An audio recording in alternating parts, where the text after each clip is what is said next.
Hello, students. My name is Patti Napolitano, and I am a professor at Cleveland State University.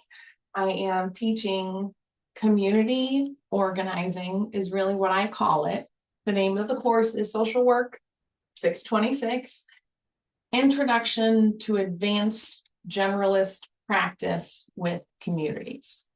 So this is a course I've been teaching throughout my adjunct journey. I believe the first year I taught it was spring 2018 in person, and through the adaptation of the online MSW, which we're so excited to offer, because every social worker deserves access to advanced education, because that is really what you need to make a living wage in social work.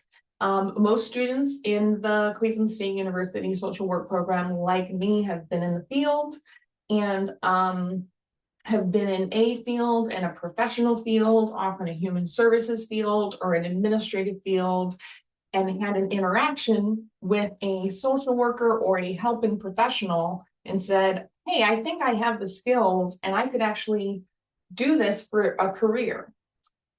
So that is the professionals that we cater to. We say that's about 75% of the people who come. So I was someone who had been a licensed LSW BS, bachelor's in science with a major in social work from an accredited university, practicing with an LSW, and my children were old enough to know what it meant when we said, mommy has school tonight, she will be in to kiss you after you go to sleep. So my youngest was like in school all day. So through that, I met other adult learners like me and other young adult learners, and ended up doing a research study and tutoring a lot of my coworkers because I just have a lot of experience in the field and I've always been the team lead. So through the 25 years of social work, I've experienced a lot of mentoring, and many of my supervisors also started the program a long time ago and did a bunch of other career things and took some time off and did advocacy work for the SEIU union. Here in Ohio and in the US, social workers are in the service workers, which includes like people who bus tables and notably people who work in peep show booths, and sex workers. We're all in the same union. So you can take time off, accrue time off from your job in social work where you make little enough that I always qualified for food stamps when I had 3 children throughout my whole career. You can bank your time though, because they're very generous with your time off, and then spend time doing advocacy work and policy work and learning. And then people go and teach social work later in their careers. So I'm that kind of professor. I've just kind of stayed on through graduate school because I was already doing some things and I've been involved in so many projects. So our macro track is ending.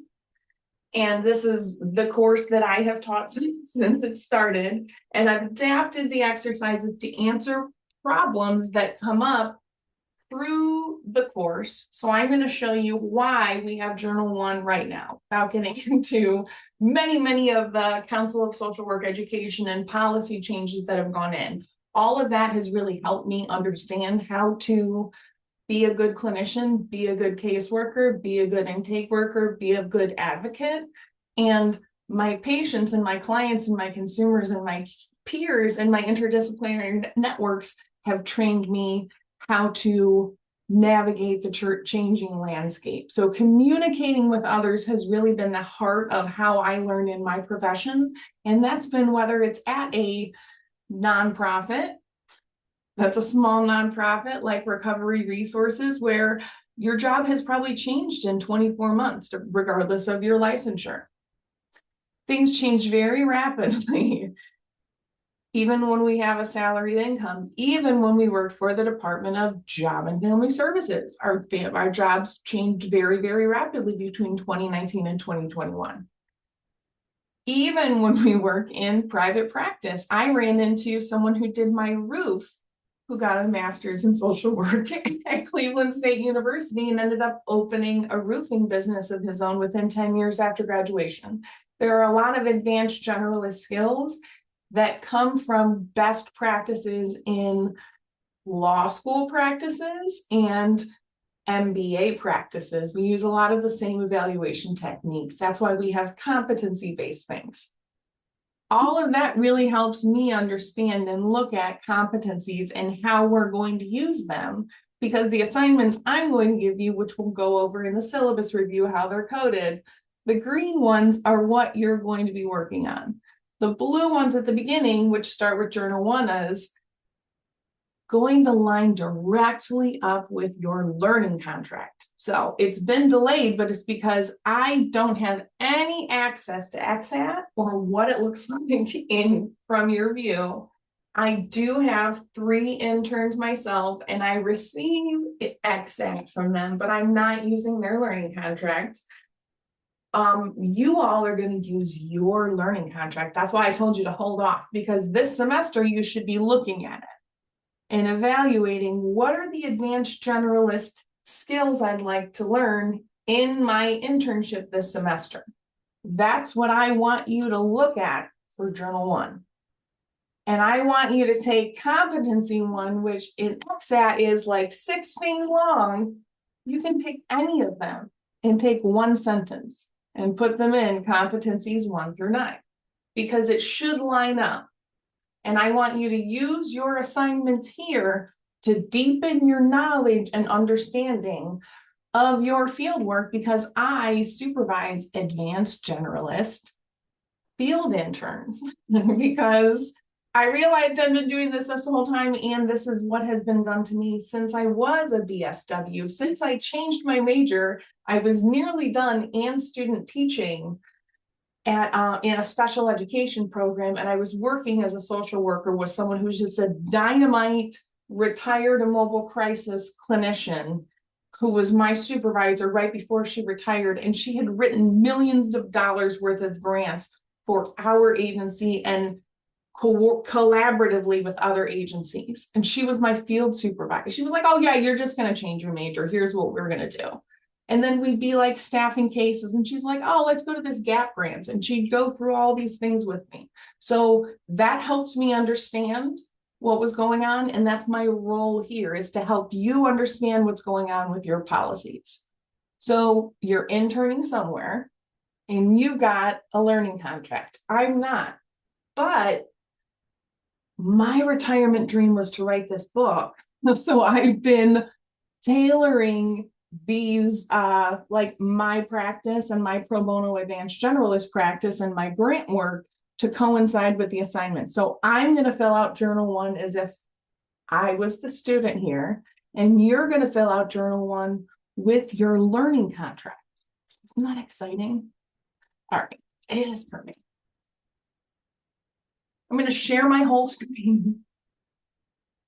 I'm so excited because I'm absolutely positive that there's no HIPAA or VRPA information, which means there's not a lot I can open, but that's okay.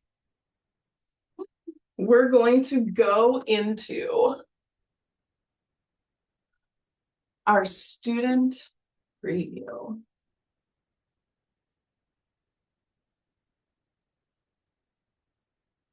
Boy, it would be so cool if this worked.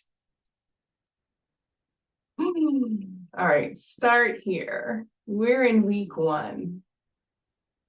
And we should have, oh, you've already seen a lovely, you can see it. Isn't that nice? You can see it. Journal 1. We're going to complete it. It's due on the 16th. Please consider the community. I am engaging with state of Ohio social workers and thinking about how can I train social workers in an online and textbook format when I am no longer teaching this course? How can I communicate what I have learned to you? In my intro reviews, which we launched, and in my community, and inside of that macro community, there are several other communities, and it's taken me 3 years to gather enough information to create a clear enough focus, because urban, rural, for-profit, nonprofit, private practice, I have students who worked for supervised Medicaid for the state of Illinois. I have students who were community activists. I have students who work for politicians who do first responder tornado response in trailers, who are online. Just in this course, which has 4 to 15 students per semester, 2018 to 2016. I've had a broad range of students. We have to narrow the focus, right? So that's what I'm asking you to do. And it's okay if it's not totally clear. It's okay if it doesn't line up. Watch your journal reference first. Now we're watching this one. See if you can pick up ideas for this assignment while we're watching the intro. Then we're watching journal review video. So this is a series of instructions, which I will post Monday evening. Sorry, it's not been that dope. We're working on it. I wanted to get you clear information, not rushed information. Syllabus section 10. This is syllabus section something else. This is the beginning. 7. Syllabus section 10 shows your assignments. Let's get some Diet Coke in this girl. These are the green assignments. These are the blue ones. We're talking blue, baby. Journal 1.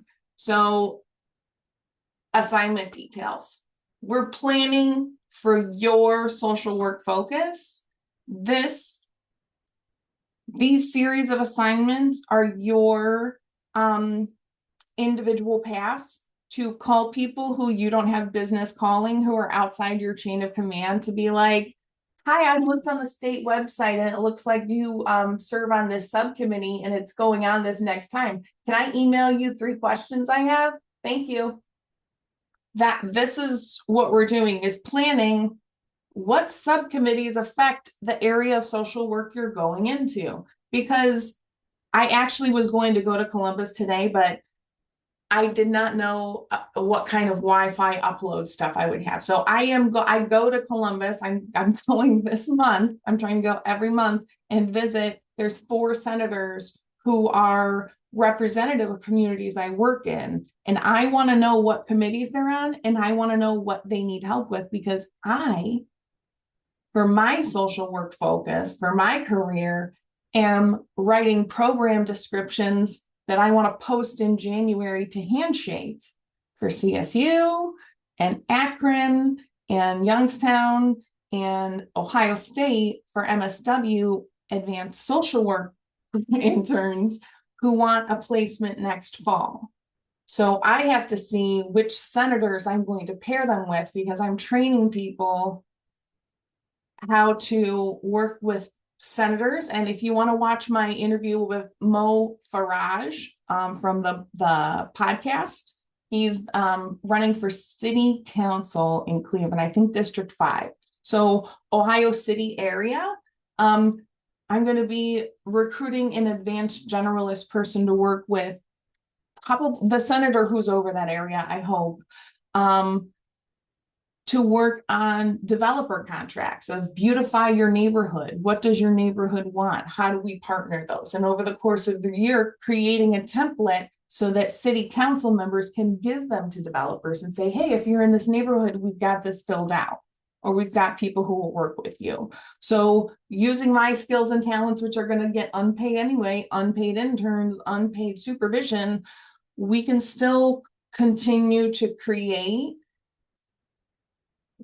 broker resources between needs and existing resources, because there's lots of people helping and there's lots of grants going on. So that's my social work focus. So how do I plan for this, and how can I use this journal? We want to understand the Council on Social Work competencies. Mo, I believe, has an MBA. That's not a social worker. His campaign manager has a different master's degree. That's not a social worker. Your hairstylist, your therapist, is not a therapist, except for my friend Frida, who's literally an MSW therapist, right? It's different when we do social work. Well, how is it different? It's very hard to say, but your friends know when they need a social worker, and the doctor knows when they need a social worker, and the nurses know when they need a social worker. don't they? So how do we quantify this? This is what these journals are for. Reflect on what you're doing with your community. I just reflected on mine. Develop a comprehensive plan to enhance your social work skills.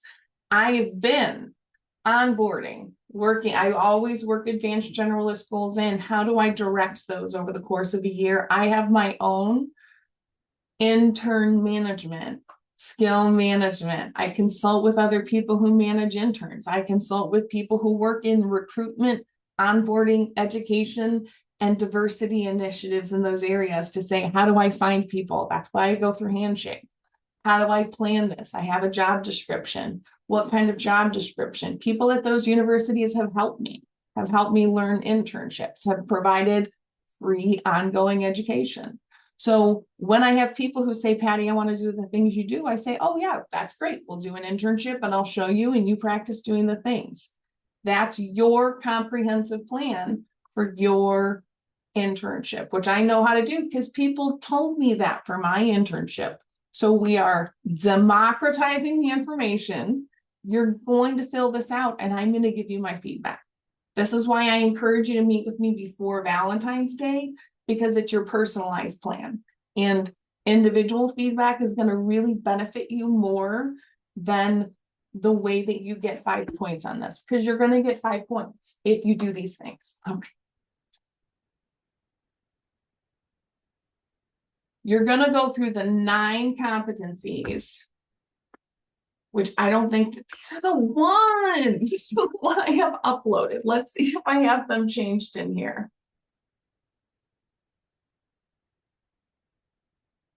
Yeah, these are different. Okay. We're going to choose. Okay, we're going to summarize how am I a social worker in these 9 days. Reflect and select 3 I feel are relevant. This is not to prove you're a good social worker. I totally want you to think I'm a good social worker. Okay. This is what I like to do, is cut and paste. So we are copying. Can I just paste it in here? Can I type it? I feel like it gets weird when we do it, but we can try. 1 sentence. Again, you are going to open another screen in XAT. It's mysterious to me. How does it look? I don't know. But do it side by side. And how will you demonstrate an ethical and professional behavior? I'll tell you this for free. Some Diet Coke and I don't want to knock it on the keyboard. I have this many reference articles that we're reading. Not a joke. Gotta keep your planner directly next to you. Still have a desk. We love it. Demonstrate ethical and professional behavior.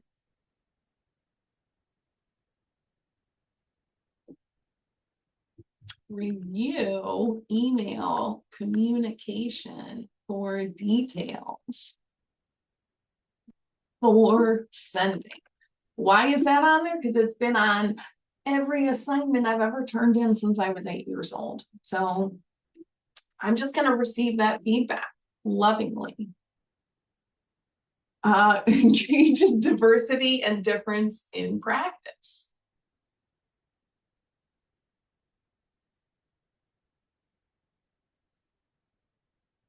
I am going to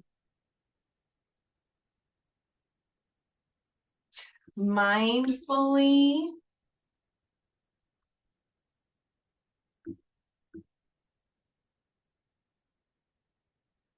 compare intervention and attunement strategies for rural, urban, suburban, government, and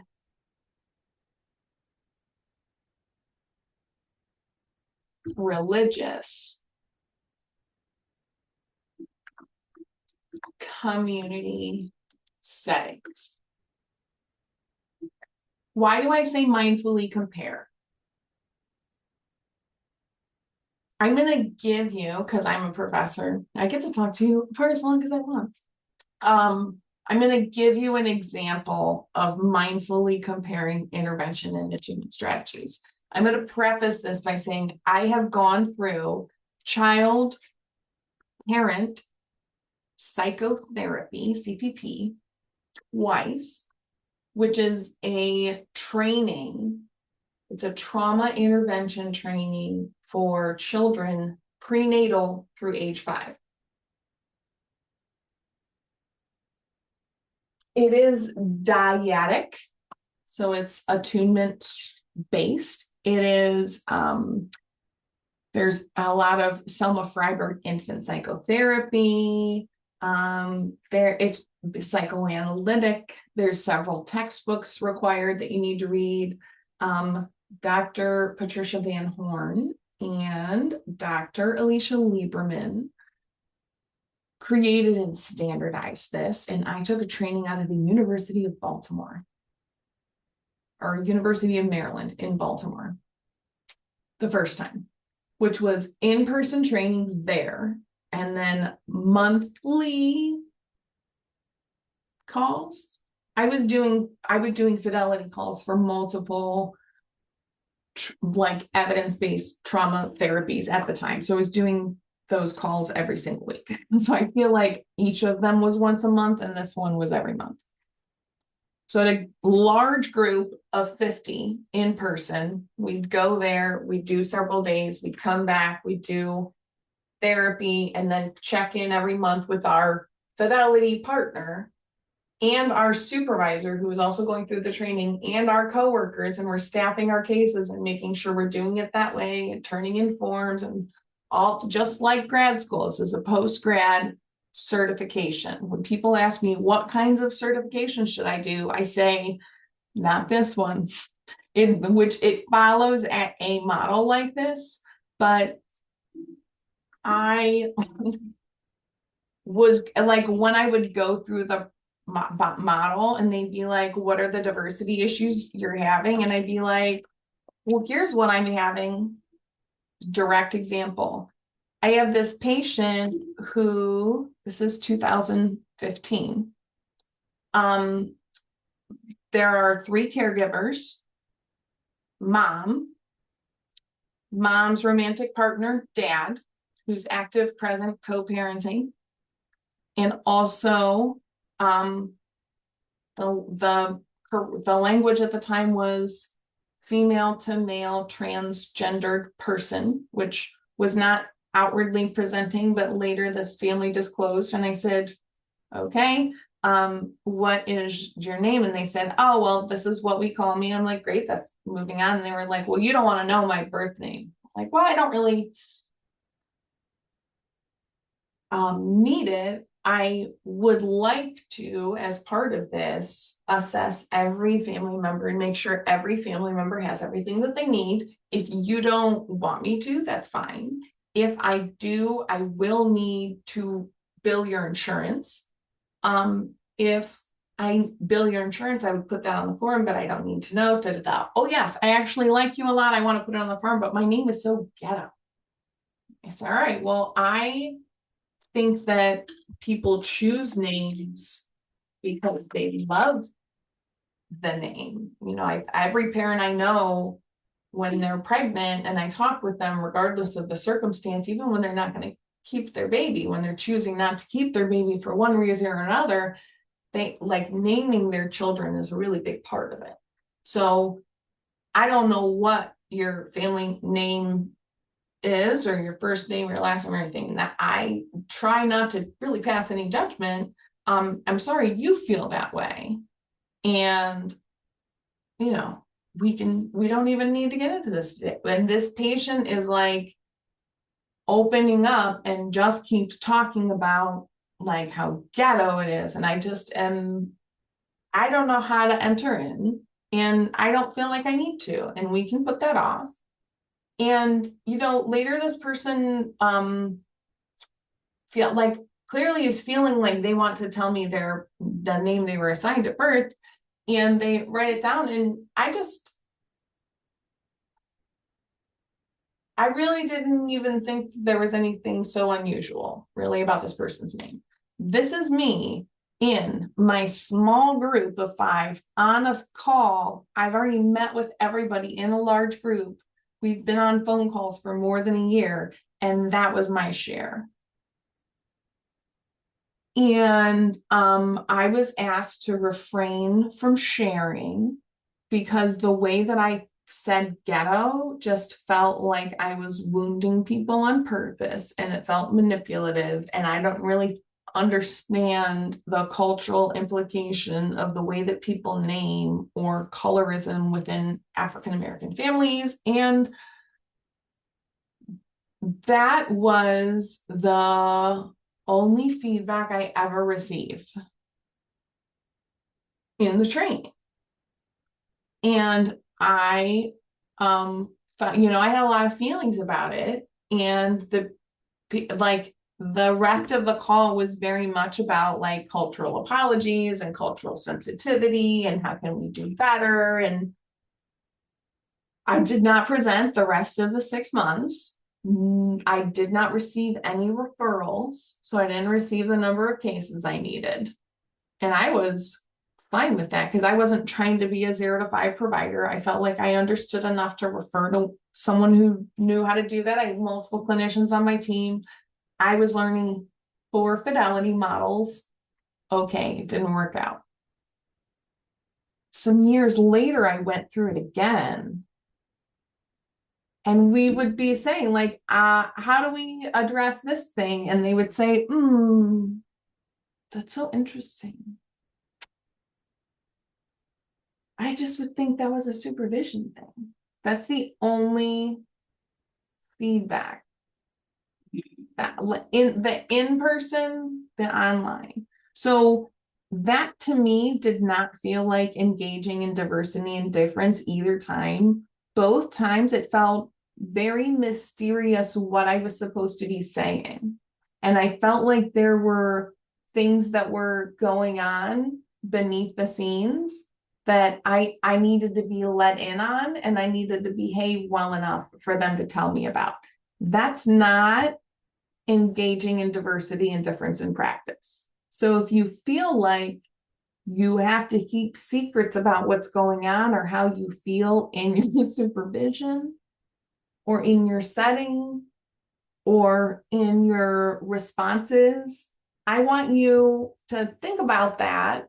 That's what I'm thinking about, is I'm mindfully thinking about when people in Barnesville see this book and dust it off on a shelf because it comes up as a Barnesville reference and someone's writing a high school newspaper about it.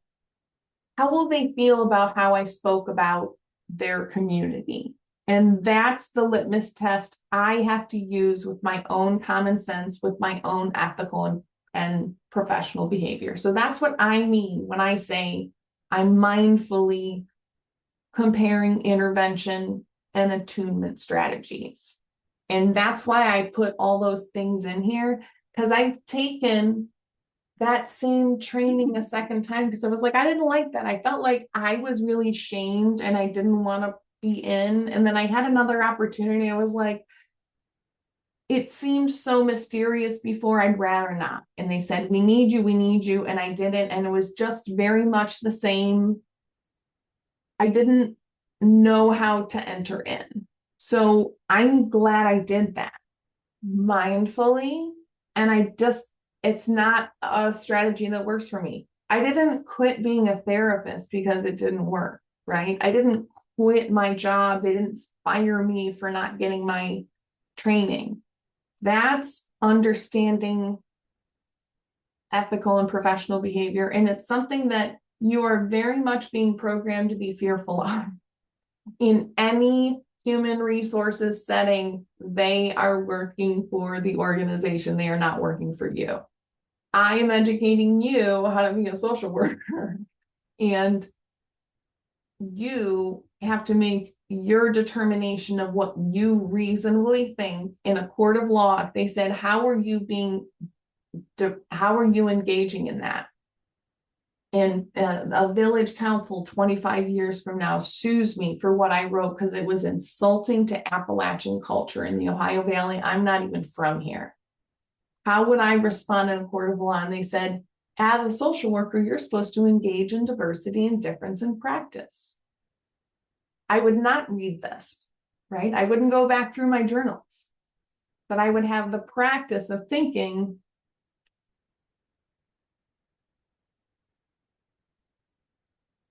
I'm going to mindfully compare. Do you see how I just came right back to it? Those are all the things I considered. I've been doing this 25 years. I've had stellar supervision. All the things I considered just in writing a sentence. Now, what am I expecting from you as you are learning how to be an advanced generalist social worker when all of the other professors at Cleveland State University are too afraid to teach this class? And a lot of them have PhDs and have stood arm in arm with people at the State House and stuff, right? And they're afraid to teach this class. You're braver than them. You're taking this class. I want you to think as a student, how would I describe it in a sentence and move on? Advance human rights and social, economic, and environmental justice. There's a lot of things I think other people should do, and this is where it's true. I'm going to talk about me and what I'm doing now. There's a lot of things I have done. There's a lot of things I'm interested in. There's a lot of things I'm a YouTube expert on because I watched so many YouTube videos on when I've been tired. That's not what we're talking about this semester right now. I am advancing human rights and social, economic, and environmental justice by continuing to write a textbook essentially for free. Someday they will pay me $500 for an open educational resources textbook, because grant providers have spent millions of dollars on my frontline service university education and on my Cuyahoga County Court of Common Pleas education and on my private practice education and on my continuing education for all the internships I've ever done, all the free independent training supervision I received, because all of the training I went to was out of state and none of that counted towards my LISW. And my supervisors were LPCC, so it didn't count towards my LISW. So people who looked like me and thought like me and thought I was plucky and precocious just like them mentored me for free. And so I am advancing human rights and social and economic and environmental justice now that my children are adults and I don't need food stamps. I'm spending a lot of time creating wonderful things with you all. And I really appreciate the $3,000 that's helping me pay for my car note. So thank you all for all of your tuition. And thank you all for participating in this process. So I am advancing human rights by taking my sweet old time because I'm a human and I have rights. And I don't have a salary because that's not the way higher education is set up. And it's not because CSU is dicks, because they don't pay any more at Case. And they don't pay any more at any other university to adjuncts. It's a very well-known thing because financially we were set up at the baby boom when we had the most citizens to have universities. And since then they have grown and grown and grown and grown as the number of children has shrunk and shrunk and shrunk and shrunk. So there was never going to be enough to sustain it. So now universities are shifting and there are wonderful, wonderful educators at all of the MSW programs and Case, all of the MSW programs and Case, who are very dedicated to mentoring the next generation. But they do it full time and they have all kinds of committees and they have portfolios and they have all these things. That's why I don't take the money. People, I do this adjunct and they leave me alone because they don't want to teach this course anyway. That's how I'm using my wealth and my privilege. The privilege of having people look at me and be like, so cute. If only someone would set her straight. That's privilege, baby. That's privilege. And I don't vibe with everyone. So the people who I can mentor, it's a small number of people. That's privilege too. So we're democratizing information. How do I even put that down? Continue. Open educational resource textbook, as well as expanding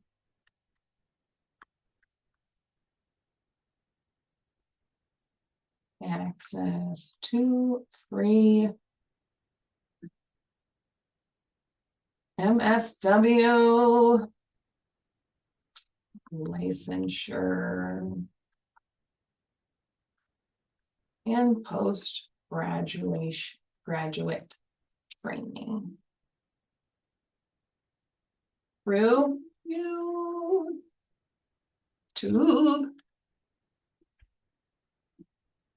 and grant sources. Someday I'm going to have time to write grants for myself. I feel it in the air. Engage in practice-informed research and research-informed practice. Doing lots of this lately.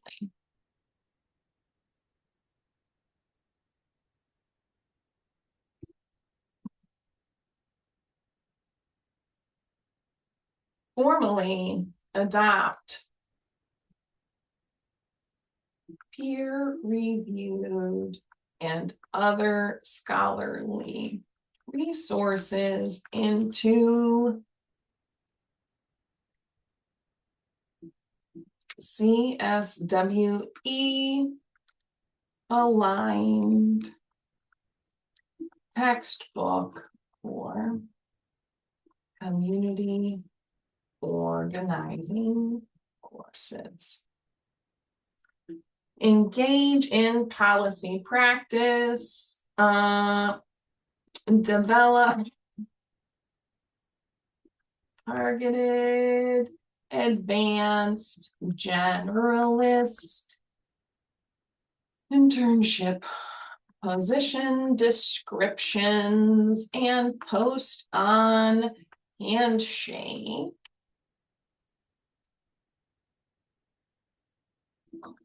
State University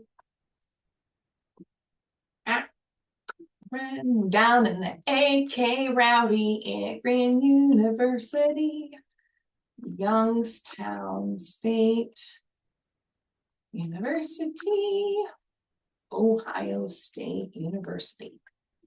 So those are programs I have worked with in the past and had interns. I've also worked with Sacred Heart University in Connecticut. They have an online program that's comparable with the state of Ohio. And the state of Ohio licensure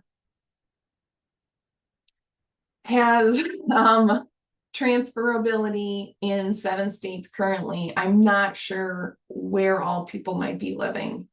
So I don't know where else to post, but that's a wide enough net to me. I'll be posting in January. Sorry, the Diet Coke is coming up on me. I do have the splatter.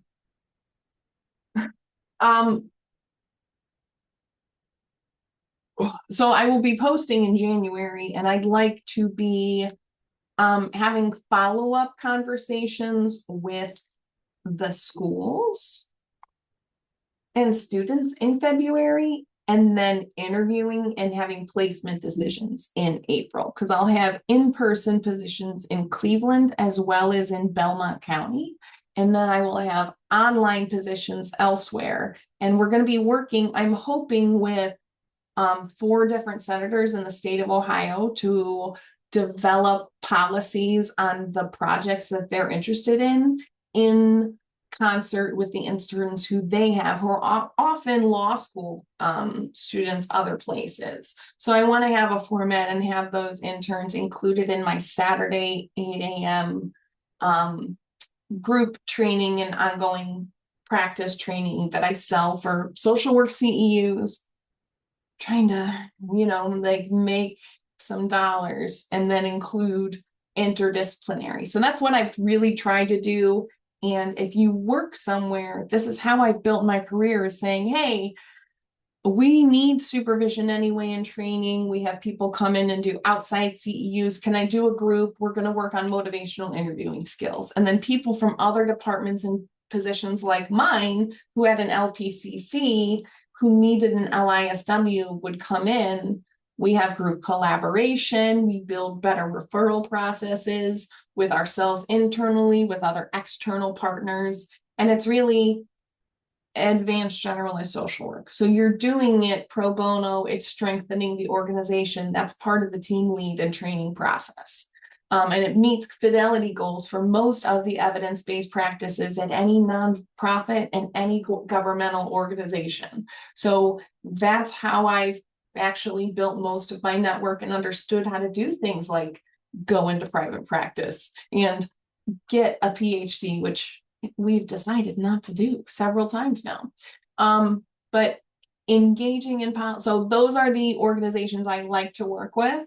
And that's where we're going to start, because I post on Handshake and then people who are looking for jobs look.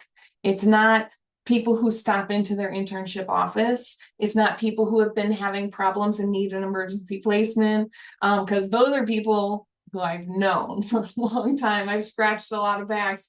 And we've had a lot of fun, and I've gotten to nurture a lot of really amazing social work careers. So I'm engaging in policy practice by taking on advanced generalist interns who work in policy in different areas.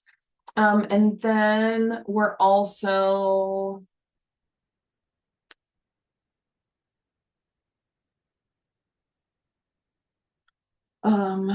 we're just going to keep it as number 2 because I don't really like to argue with the formatting, right? We're also going to specify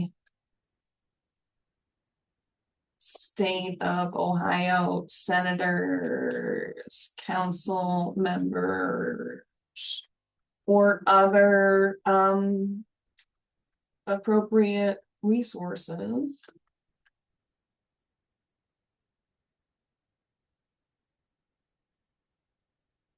to include in policy development. For example, I'm working with someone on developing a CARF manual. That's something I can put in an advanced generalist internship, and someone can work on for their internship with me, is zooming in twice a week and we work on a CARF manual and adapt policies and have standing meetings on that. Those kinds of internships are really hard to find. I love them, and I'm involved in pro bono work, and interns love that. And you can write grants to pay yourself to do that kind of development work. And I know people who do those things. So that pulling all of these people together takes time and focus and skills, and they're advanced generalist social work skills. So we're using them in January. So this is like why I wanted to have everything together before you did journal 1, because it's kind of part of I'm modeling instead of showing what other people are doing. All right. Engaging with individuals, families, groups, organizations, and communities. I am continuing private therapy practice with individuals and families through Wellness Cleveland. Assess individuals, families, groups, organizations, and communities. So assess using psychotherapy measures when indicated. assess, I'm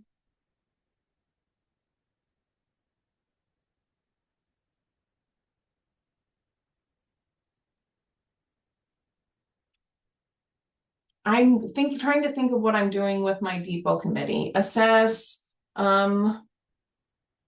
committee work through governance lens, which is very specific.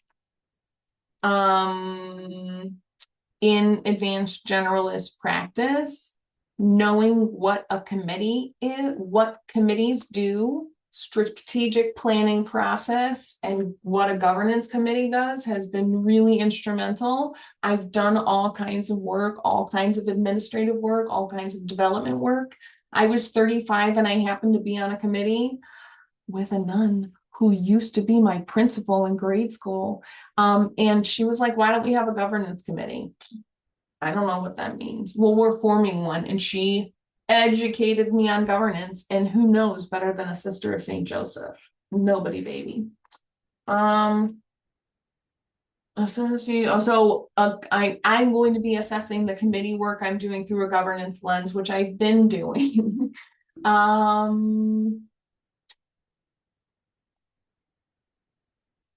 Engage.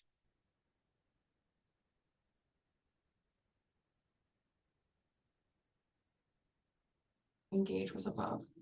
I'm gonna move it up here. We're going to engage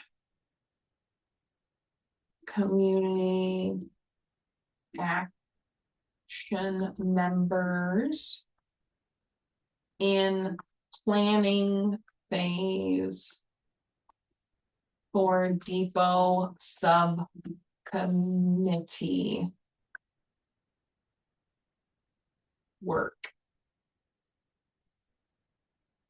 7/4/2028, we're manifesting this baby. I have been going to committee meetings. I have been in my sabbatical era. I decided, since I'm like a wealthy white woman by rich dad, poor dad standards, who can eat every day, has a paid off house and paid off student loans and all this, work as little as possible, nap a lot, hang out and be like, hi, can I volunteer? Hi, can I write grants for you? For 3 years. Now, after 3 years, people have started to become convinced that I'm not selling snake oil and I'm not stealing people's social security numbers. And I'm planning a chicken barbecue at the park July 4th of 2028. That is a reasonable plan. 3 years ago was 2023. I did not think we were doing a 4th of July barbecue in 2023. Okay. So 5 years later, if this thing happens, I will get like a statue of myself. They miss it so bad. I never would have guessed it. Okay. So this syllabus, when it came out, was written like you were going to be submitting the evaluation plan of how much money they made at the chicken barbecue that you just dreamed up when you saw the syllabus in January. So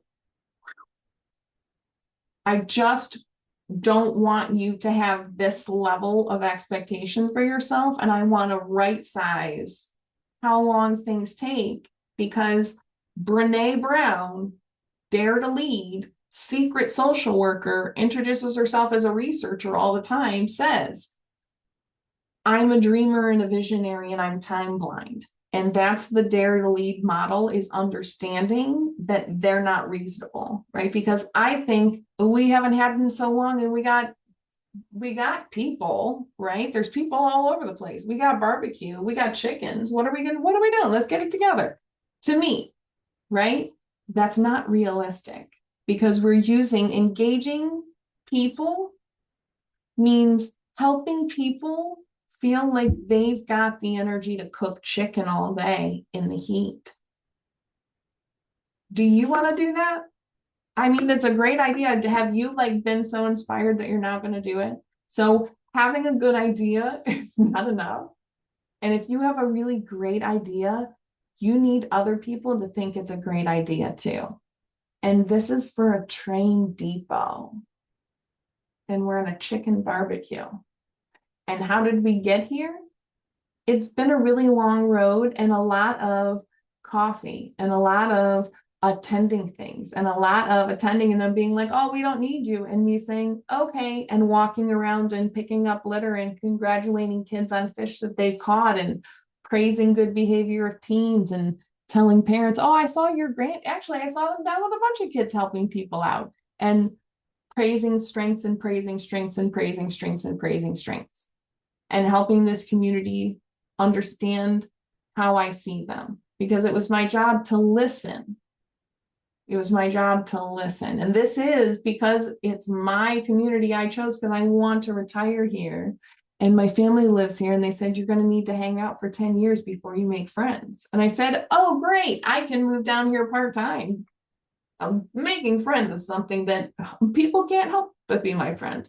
I'm just going to hang out. And that's exactly what I did, because I've been teaching this class a long time and I've been studying Appalachian culture a long time, not only here from a family perspective, but at Cleveland State University through Dr. Lonnie Helton, who taught Appalachian studies and had a lot of cultural examples from an Appalachian lens.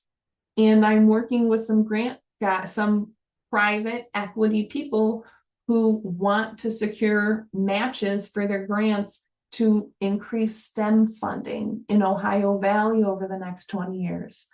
That's really a great long-term project for me, and I'm willing to wait to make money on it. That's not a position you all are in. You are taking on student loan debts and finishing your semester. So I want you to look at what you're doing in your internship, and I'm going to help you through Journal 1, Journal 2, and Journal 3. And you're going to be thinking about your communities and watching my lectures and watching the interviews and thinking about what you're doing. And then you're going to meet with me and I'm going to say, oh, look at that. You're already engaging. Oh, wait, no, look, you're assessing. We're going to put this down here. This is the purpose of these journals.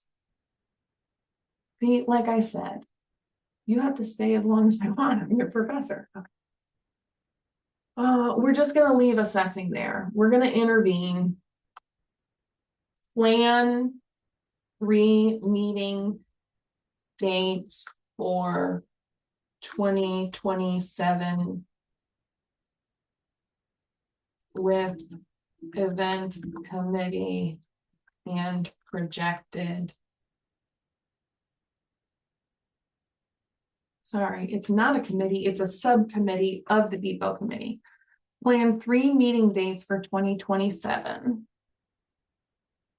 with the event subcommittee and projected community partners. Enact engagement plan with subcommittee co-chairs. I can't name them in the thing, but I'm going to tell you it's Becky and Anita, and they are hanging tough. Evaluate practice. How am I going to know if it happened?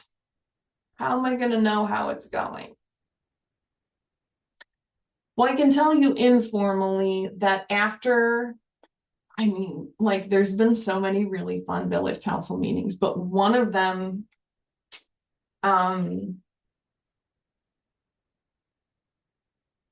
I was worried that one person was not happy with me. And normally I don't care, but, and I was like, well, I'll see them in a couple weeks and it'll be fine. But the weather's bad and I don't always see this person regularly when the weather's bad. And they've always invited me over and said, I'm welcome. Oh, every time I see them, I'm just really kind. So I had a book that I had purchased at the local book sale called How to Get Along with Difficult People. And I had a little note.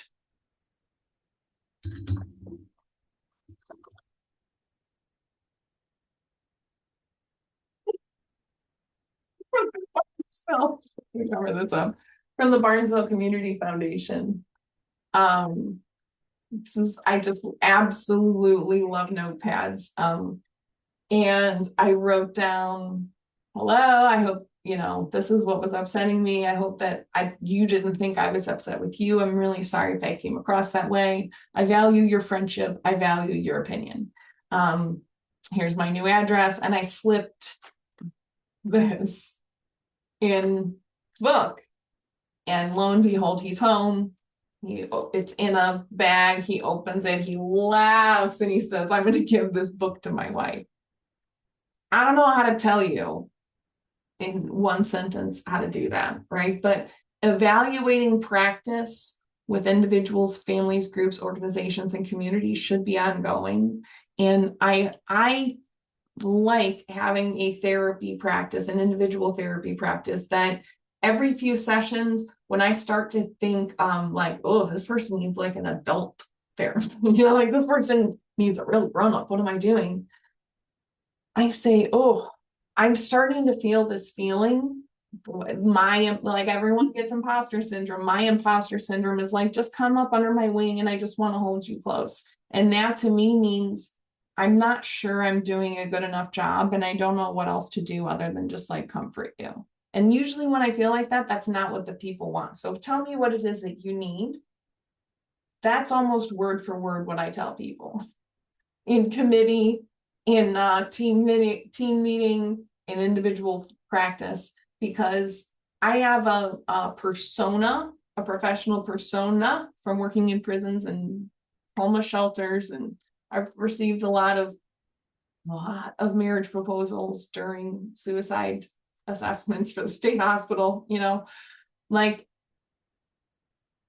how am I doing? And I want you to feel like you can give me feedback, and it's because I'm interested in you telling me what's going on and how I can do this better. So like Brene Brown says, genuine, humble, relationship focused. Is there a purpose for me being here? That's planning for termination from the beginning. That's strategic planning, right? And that's also part of the ongoing evaluation. So how do I put that into a sentence? I'm going to say ongoing documentation of activities and progress towards strategic plan. If you ask for your organization's strategic plan, they are going to be irritated. They're going to tell you it's none of your business. They're going to tell you it's somewhere. They're going to tell you can look it up. And you're going to say, yeah, I definitely want to look it up. And it's part of what I need for how I am planning my activities. I'm supposed to align with strategic plan. So if I can go through them and think about how I align with the strategic plan, and then you can let me know if there's ones, if I'm in or out, I would really value that feedback. And I had an internship supervisor who said, did you know that you can get on your CEO's calendar?